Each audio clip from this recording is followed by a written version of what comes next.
काय खातो? मेथीची भाजी. कशाची?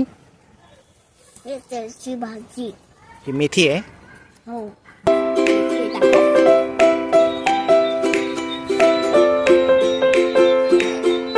भाजी खायला कोणी दिली तुला? आजी. मेथी आहे मी.